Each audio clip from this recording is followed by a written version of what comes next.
Hi friends, welcome back. So I want to have a chat with you about the toxic culture on the internet and continue our discussion about the Caleb Hammer situation because I think it's certainly related. And the reason why I'm showing you this picture, and you may not know what this is, and those of you who do know, please put in the shout out in the comments below.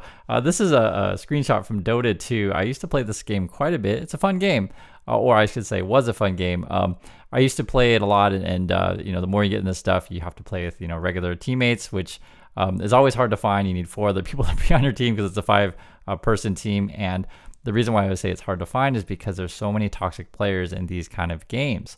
Essentially, having voice opposed to being able to type messages to your teammates is way more useful.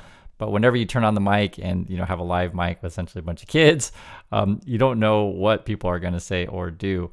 Moreover, and I just said it's just a bunch of kids. It's not always the case. I played with a guy. He actually was an MBA from Harvard, and some of the stuff coming out of his mouth, I was like, "What the heck?"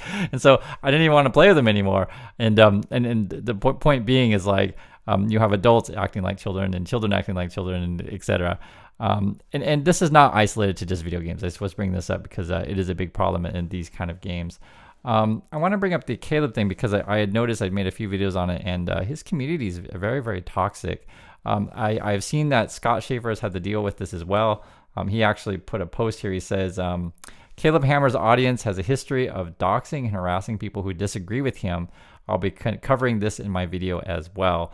And this is sort of a quote, or I guess a retweet, is that what you call it, from a Nolan Felton that says, "Leave Caleb Hammer alone, or I will make it a priority that your life sucks every day," like that kind of stuff. And so I read this stuff too on my channel. I'm like, what the heck are these people doing? And one of the things that I try to make it really clear, guys, is that how can I say, like, having disagreements with people is a regular part of life, right? But I don't just go out to just call people names all day every day. It's not really something I'm into. nor getting fights with random strangers, again, not something necessarily into. And I just try to show up every day and smile with you guys. But I'm acknowledging that there is a toxic culture out there. Now I want to bring this up because there's an interesting thing that happened. I noticed too, and when you sort the web, you'll find all kinds of stuff. CoffeeZilla's got a Reddit page here, and 3 days ago, someone was like, "Hi guys, I was in the middle of watching the astrology video. Is there a reason why it's gone?" And I mentioned this in the first video I made about this topic, that CoffeeZilla actually made a video regarding Caleb's channel. And what it was a video about, not that, it was a video about, where is it? I have it right here. Here it is. It's a video about this guy. And this was, this was on January 27th, 2024, right?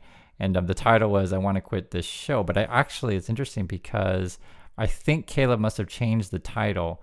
I believe the original title was like lost 440,000 or something like that. And other people on the community have seen this video also. The video being that CoffeeZilla made on this. If you guys know what I'm talking about, is like Caleb Hammer made this video on January 27th. On the Voidzilla channel, which is one of CoffeeZilla's channels, he made a video regarding Caleb Hammer's video, and even I think he commented, said, "Welcome to the Void," and that video is now gone. There was one comment on CoffeeZilla's video that really stood out to me. I remember seeing it. Someone wrote, "I like you, CoffeeZilla, but why do you have to like over dramatize your laugh?" And I guess, and for those of you who watch CoffeeZilla enough, you probably know what I'm talking about. He just kind of does this fake laugh a lot. I was thinking about this, how it's very different when CoffeeZilla is making fun of a public figure. And I'll just give you an example, and you have my full blessing. Make fun of Tech Lead as much as you like. So there's a Tech Lead video because I want to make sure it's very clear. I don't care if CoffeeZilla makes fun of whatever color of skin someone's has. If someone's a scammer, someone's a crypto scammer, by all means have at it, right? Go for it. The issue though, and this is sort of why I want to have this conversation with you, is that making videos about a public figure. So this is in this case Tech Lead, or be it your Logan Paul or KSI or whoever, is very different than making videos about just some unknown person, basically. Or recently, for example, CoffeeZilla, he made a video about this Norris Trade dude, right? There he's right there. That was 10 days ago, and it gets like 594,000 views. Or the one right before, he's making fun of Spencer and Norris Trade, and that's like almost 1 million views now. That was 2 weeks ago. But these are public figures again, right? So and also to you're commenting on said person's actions. The thing that I think is really interesting and different about the video that CoffeeZilla took down was that when you're making fun of, say, this person, he's not really a public figure. Now, the comment that people would make, they would say, well, this person signed up to be on Caleb's show, and Caleb's show is known to be making fun of people. That's basically what his show is. Let's just get a picture of Caleb there, right? And also, to be Caleb also like run ads and stuff, but whatever. So where's Caleb? I'm going to put a picture of Caleb. I know he's in the show. There he is. So the Caleb fans would say, well, these people sign up for this said show, etc. And I want to, invite you to watch this other video I made recently regarding Dr. Phil, and sort of the same similar conversation is that, when you invite someone on your show, even if they sign up for it, can you still exploit said person? And the answer is yes. Yes, you can. It doesn't matter if it's voluntary or not. And please take a look at this show. The title is 2 days ago I made it. YouTube Exploitation Culture, Dr. Phil Kicks Guests Off Show. I think you'll enjoy this video if you haven't seen it already. And I hope you guys understand that the point of what I'm trying to make here is that I think there's a high chance that CoffeeZilla is like, maybe it's not a great look to just make fun of just kind of average person opposed to public figure. But who knows? There could be other reasons why he moved it. I was just thinking about that. And if you want to get the real reason, you can ask CoffeeZilla yourself. Go for it. But I was just thinking how that's a part of this YouTube culture and responsibility that person has, though, as a public figure, be it CoffeeZilla, be it myself, or anyone out there. You are in full control. Be conscious and full control of what you're doing, and you have control of sort of the people that you attract in your community. Now, going back to the Scott Schaefer situation, because remember, Scott Schaefer said basically, he says he's right here. It says, I haven't made any videos about Caleb Hammer, and he's already stalking my comments on people's videos and calling me disgusting for giving an alleged victim on his platform. And essentially, Scott reached out to Caleb and said, hey, I'm going to make a video on topics regarding you. Do you have any comment? And then Caleb's just like, I'm going to sue you. It's like, damn right, you try to ruin someone's life and career for the sake of views and clicks. You deserve legal justice. You're a disgusting platform with someone who has literally put my life at risk. And I think the lawsuit stuff is in there somewhere. It's may not in this particular. Oh no, I say Scott saying Caleb reached out to me in an email after threatening legal action against me. Yeah. So.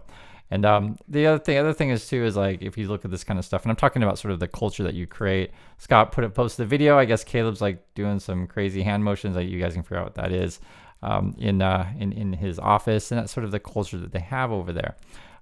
Again, be in full control of the kind of like the community that you create, and if you want to create a toxic community, that is your prerogative, but be aware of what you're doing and sort of the ramifications that come with that.